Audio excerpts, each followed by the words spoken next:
Hi friends, welcome back to my channel Samayal with Anu. இன்றைக்கி நம்ம வீடியோவில் ஒரு அட்டகாசமான ரோட்டு கடை ஸ்டைல் பரோட்டாவும் அதுக்கேற்ற மாதிரி ஒரு சூப்பரான சால்னாவும் தாங்க பார்க்க போகிறோம். வீடியோக்குள்ளே போகிறதுக்கு முன்னாடி நம்ம சேனலை இன்னும் நீங்கள் சப்ஸ்கிரைப் பண்ணலைன்னா சப்ஸ்கிரைப் பண்ணி பெல் ஐக்கான் கிளிக் பண்ணி ஆல் கொடுத்துக்கோங்க. ஓகே ஃப்ரெண்ட்ஸ், இந்த சூப்பரான பரோட்டாவும் சால்னாவும் எப்படி செய்கிறதுன்னு பார்க்கலாம் வாங்க.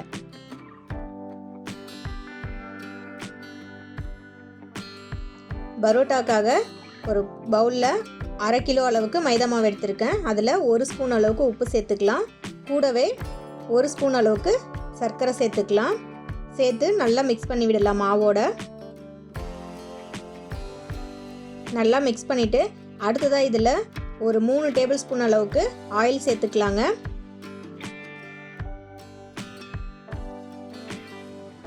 அடுத்து இதை நல்லா மிக்ஸ் பண்ணி கொடுக்கலாம். அடுத்து இது கூட ஒரு முட்டை சேர்த்து இதையும் நல்லா அந்த மாவோட மிக்ஸ் பண்ணி விட்டுறலாம். அடுத்ததாக இதில் கொஞ்சம் கொஞ்சமாக தண்ணி சேர்த்து சப்பாத்தி மாவு பதத்துக்கு பிணைஞ்சிக்கலாம்.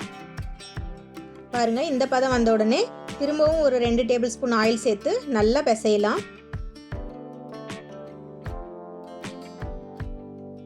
பாருங்கள், சூப்பராக சாஃப்டாக மாவு பிணைஞ்சி ரெடி ஆகிடுச்சு. இதை இப்படியே மூடி ஒரு 2 மணி நேரம் ஊற விடலாம்.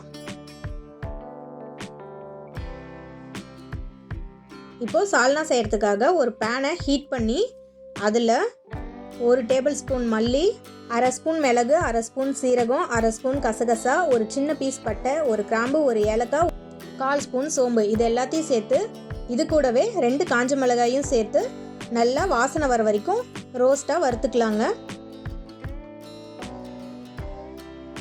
பாருங்கள், நல்லா ரோஸ்ட் ஆகிடுச்சு. இப்போ இதை தனியாக எடுத்து வச்சிடலாம்.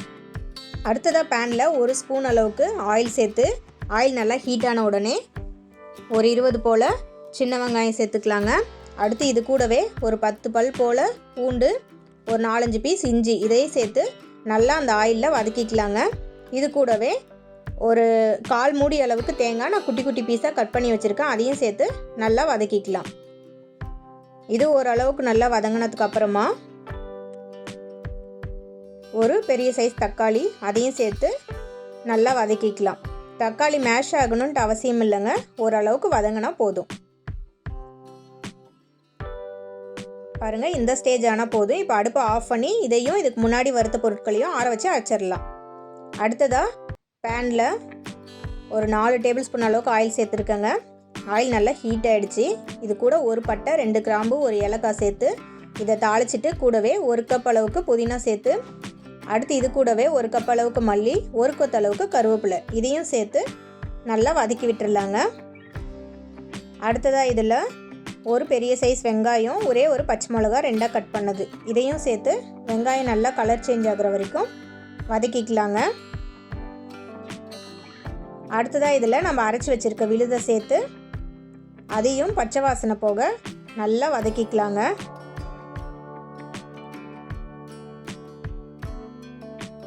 பாருங்கள், லைட்டாக கொதிக்க ஆரம்பிச்சிருச்சு. இந்த ஸ்டேஜில் இது கூடவே 1 ஸ்பூன் அளவுக்கு மிளகாய்த்தூள், 1 பிஞ்ச் அளவுக்கு மஞ்சள் தூள், ஒரு 1/2 ஸ்பூன் அளவுக்கு கறி மசால் தூள், இது 3ஐயும் சேர்த்து இதனுடைய பச்சை வாசனை போகிற வரைக்கும் நல்லா வதக்கிக்கலாங்க. அடுத்ததாக இதில் தேவையான அளவு தண்ணி சேர்த்துக்கலாம். நான் ஒரு 4 கப் அளவுக்கு தண்ணி சேர்த்துக்கிறேங்க. இதை நல்லா மிக்ஸ் பண்ணி விட்டுட்டு அடுத்ததாக இதுக்கு தேவையான அளவு உப்பு சேர்த்துக்கலாம். 1 ஸ்பூன் அளவுக்கு உப்பு சேர்த்துக்கிறேங்க. இப்போ இதையும் நல்லா மிக்ஸ் பண்ணி விட்டுட்டு இதை இப்போ நம்ம எண்ணெய் தெளிஞ்சு நல்லா இந்த சால்னா தேவையான அளவு கெட்டி பதத்துக்கு வர அளவுக்கு மூடி வைக்கலாங்க. ஒரு 10லேருந்து 15 நிமிஷம் ஹை ஃப்ளேமில் கொதிச்சா சால்னா ரெடி ஆகிடும். வெயிட் பண்ணலாங்க.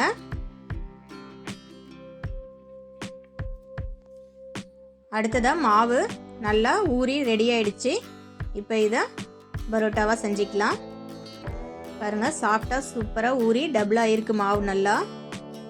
இதில் இப்போது சின்ன சின்ன பால்ஸாக இப்படி எடுத்துக்கலாங்க. இதை லைட்டாக உள்ள இந்த மாதிரி அப்படியே மெதுவாக அழுத்தி அழுத்தி கொடுத்தோம்னா நல்லா ரவுண்ட் ஷேப்புக்கு வந்துடும். அதை நம்ம கையில் இப்படி அழுத்தி எடுத்தோம்னா நல்லா ஈவனாக ஒரு பால் ஆட்டம் வந்துருங்க. இதே போல் எல்லா உருண்டைகளையுமே செஞ்சு எடுத்துக்கலாம். பாருங்கள் எல்லா உருண்டைகளுமே இதே போல் செஞ்சாச்சு. மேலே எண்ணெய் தடவி வச்சுருக்கேங்க. அடுத்ததாக சப்பாத்தி தேய்க்கிற கட்டையை எடுத்து அதில் நல்லா எண்ணெயை தடவிக்கலாங்க. நம்ம ரெடி பண்ணி வச்சுருக்க பாலை இது போல் நல்லா கைகளில் விரித்து விடலாங்க. எந்த அளவுக்கு மெலிசாக விரிக்க முடியுமோ அந்தளவுக்கு விரிச்சிக்கலாம்.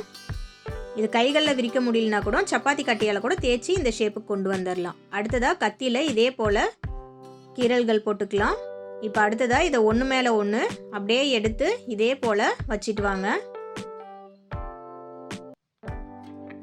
ரொம்ப ஈஸியான மெத்தட் தான் இது. நமக்கு வீட்டில் அதிகமாக ஒர்க்கிங் ஸ்பேஸ் இருக்காது அப்படிங்கிறதுனால நான் இந்த மெத்தடை யூஸ் பண்ணிக்கிட்டேன். நீங்கள் நல்லா கவுண்டர் டாப்பில் ஒர்க்கிங் ஸ்பேஸ் இருந்தால் அதில் கூட நல்லா அகலமாக விரிக்கலாம். எனக்கு இதுலேயே நல்லா வந்துருச்சு. அவ்வளோதாங்க, சூப்பராக இப்போ பேடாக ரெடி ஆகிடுச்சு. இப்போ இதை இதே போல் எல்லா உருண்டைகளையுமே ரெடி பண்ணி எடுத்து வச்சுக்கலாம். பாருங்கள், இப்போ 15 நிமிஷம் ஆயிடுச்சு. சால்னா சூப்பராக கொதிச்சு தேவையான கெட்டி பதத்துக்கு வந்துருச்சுங்க. பாருங்கள், எண்ணெய் பிரிஞ்சு சூப்பராக பச்சை வாசனை எல்லாமே போய் செமையாக ரெடி ஆகிடுச்சு. இப்போ அடுப்பு ஆஃப் பண்ணி இதை எடுத்து தனியாக வச்சிடலாம்.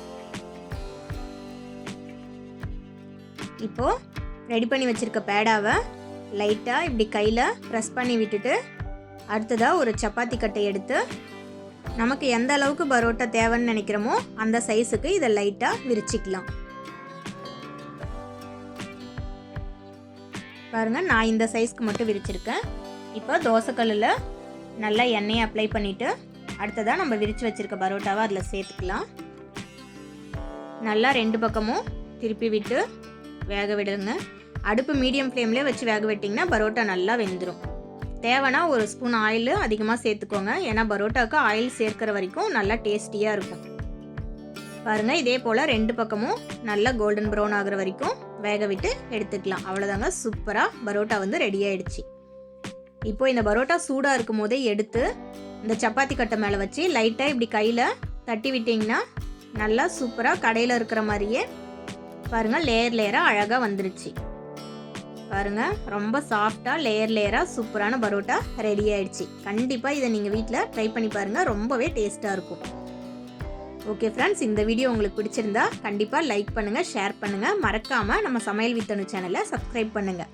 நெக்ஸ்ட் வீடியோவில் பார்க்கலாங்க. பாய்.